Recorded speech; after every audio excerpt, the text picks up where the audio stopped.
pogi.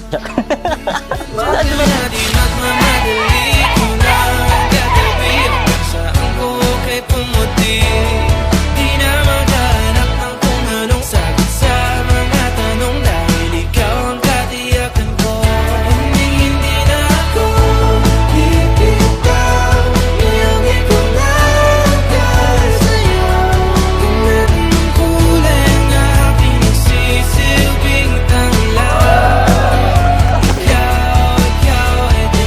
di akalain marami. Siyempre siya kasi Hindi! Siya ang na-love at first sight sa akin.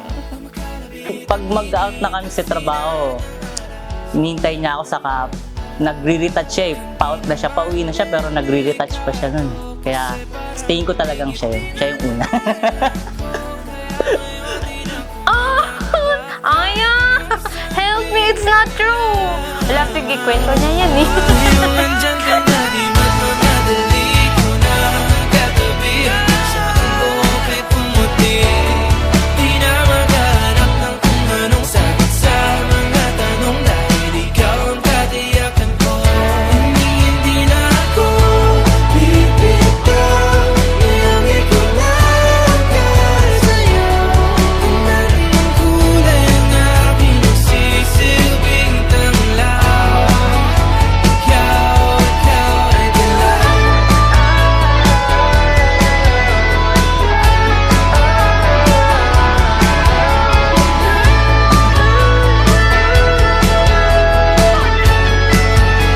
Di na maghanap ng kung anong sagot sa mga tanong dahil ikaw ang katiyakan ko hindi na ako bibitaw iuwi ko lang dahil sa'yo kahit ang kulay ang aking nagsisilbing tanglaw ikaw ay dilaw.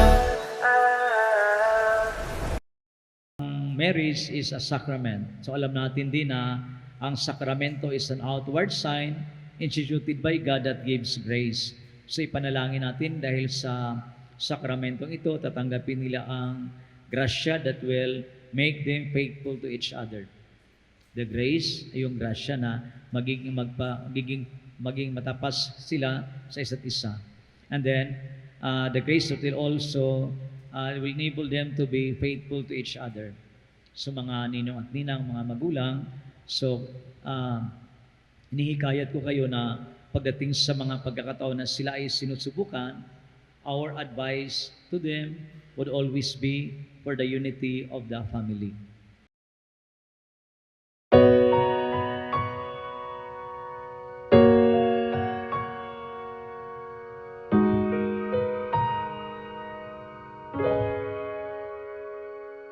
Di man araw-araw na nakangiti at ilang beses na rin tayo I love looking back noong panahong magka-work pa lang tayo. Akalain mo yun, hindi lang pala tayo magiging magka-work, magiging mag-partner din pala tayo in life. Kaya nang dahil sa'yo, naniniwala na ako sa kasabihan na the right person will come at the right time. Kaya naman, thank you love for coming to my life at the right time. Kasi kung napaga, naku, sasakit ang ulo mo sa akin sobra. Happy wife, happy life. Congrats! Hi, love. Finally, natuloy na yung kasal natin na dapat noong 2020 pa. Yes, nag-I do tayo sa West, pero iba yung feeling na ikakasal sa simbahan.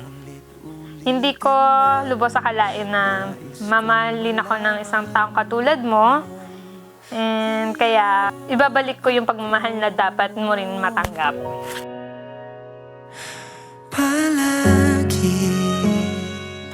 I know how hard it was for you to live and work abroad for our family just to give us a better future. And because of your sacrifice have made me love you more.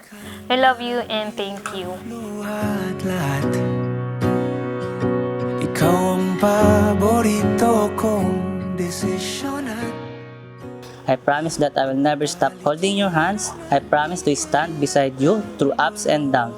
Sabay natin harapin ang mga pagsubok na darating sa buhay natin bilang mag-asawa. At pangaang unawain at iintindihin ka sa abot ng aking makakaya. I love you, love. Ito tayo sa huli, palagi babalik pa rin sa yakap mo hanggang sa huli, palagi pipiliin kong maging sa'yo. Ulit-ulitin man, nais kong malaman mong iyo ako.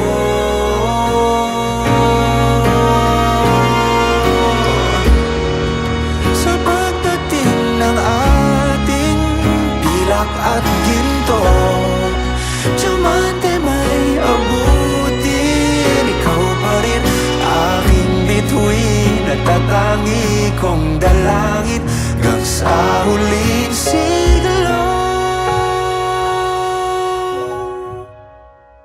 Sa huli.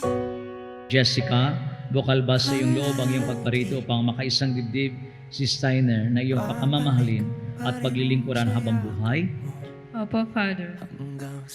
Steiner, bukal ba sa iyong loob ang iyong pagparito upang makaisang dibdib si Jessica na iyong pakamamahalin at paglilingkuran habang buhay? Opo, Pipiliin Father. kong maging sa'yo at ulit-ulitin man, nais kong malaman iyo ako